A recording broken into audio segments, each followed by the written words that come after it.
Assalamualaikum warahmatullahi wabarakatuh. Perkenalkan, saya Andrian Saputra dari jurusan Teknik Otomotif. Pada kesempatan kali ini, kami akan melakukan studi komparatif ke PT Bukit Asam Unit Pertambangan Ombilin, Sawalunto, yang merupakan salah satu tambang batu bara bawah tanah atau tambang dalam di daerah Sawalunto. Tujuan kunjungan kami kali ini yaitu untuk mengetahui alat transportasi dan sistem yang digunakan penambangan untuk mengangkut serta menaikkan batu bara dari dalam menuju permukaan, sekaligus memahami bagaimana proses operasional penambangan berlangsung dengan memperhatikan aspek teknologi, keselamatan kerja, serta efisiensi pengangkutannya. Melalui kegiatan ini, kami berharap dapat menambah wawasan mengenai penerapan teknologi transportasi di bidang pertambangan, serta memperoleh pengalaman langsung yang berkaitan dengan industri dan keilmuan teknik otomotif. Mari kita ikuti perjalanan kami untuk melihat lebih dekat bagaimana proses penambangan dilakukan dan alat apa saja yang digunakan. Selamat menyaksikan.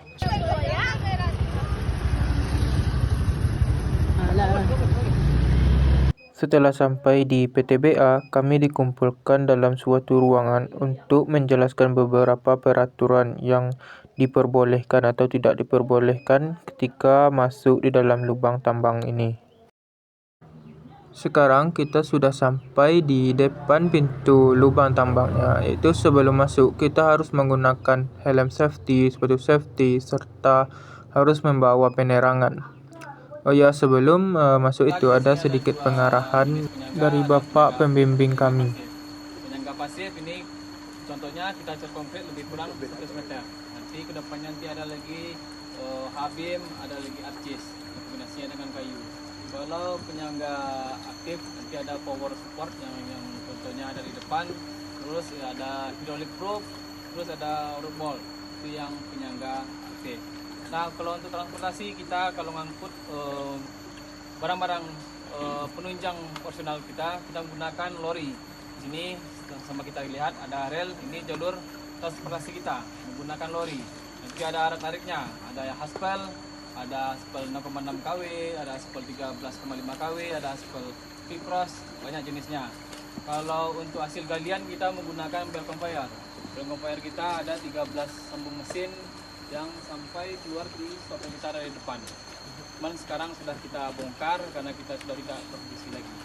Mungkin kita umum itu sebelum masuk akan dinyalakan lampunya dan berdoa. Nah, di sini kita sudah masuk ke dalam lubang tambangnya ya. Di sini itu pendamping kami menjelaskan bahwa penyangga lubang tambang ini terdiri dari dua, yaitu penyangga komplit dan penyangga arkis. Jadi penyangga sekarang kan sudah berbeda dari luar dia, penyangga konkret. Sekarang penyangga kita penyangga arkis yang setengah lingkaran. Yang lainnya arkis akhirnya besi yang setengah lingkaran ini, kombinasi dengan kayu. Jadi Di sini kita meneruskan perjalanan untuk lebih dalam. Di sini itu akan ada sedikit penjelasan mengenai alat yang digunakan untuk menarik lori ke atas permukaan. namanya Picross. Picross ini untuk daya tariknya 1 sampai 5 ton. Untuk diameter hoislingnya ini bisa kita pakai sampai 22 inch. 16 sampai 22 inch. Kalau ini kita sekarang pakai 22 inch. Karena kita peruntukan kita di tanjakan.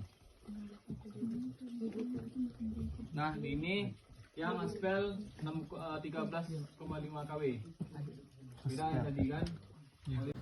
Nah, di sini itu pendamping kami menjelaskan bagaimana cara komunikasi antara operator dengan penggiring lori, apakah lori itu terjatuh atau tidak. Sebagai informasi antara si operator dengan si pengiring lori, karena si operator nggak tahu kalau lori ini, nggak bakal tahu dia bahasa lori ini jatuh atau keluar dari jalur, nggak akan terasa, nggak akan tahu tanpa diberi aba-aba oleh si pengiring operator. Jadi aturannya ada tuh, lihat, coba balik nih, ini nih, satu kali tarik, 2 kali naik, 3 kali turun, 4 halangan mesin, 5 halangan listrik. Nah, di sini itu akan ada penyampaian materi oleh pendamping kami mengenai nama alat yang digunakan serta bagaimana cara menggunakan alat-alat tersebut. Mesin kompresor kami di dalam itu untuk tekanan udara cukup tinggi, 4 sampai 12 bar. Jadi ini kombinasinya cuma dengan angin. Kalau yang Furukawa ini jacklegnya kombinasinya angin dengan air. Cuman cenderung yang Furukawa ini kita pakai di front batu. Kalau di front batu bara kita hanya menggunakan Victor. Nah, kalau Victor ini minimal 3 orang untuk pengoperasiannya. Ini contoh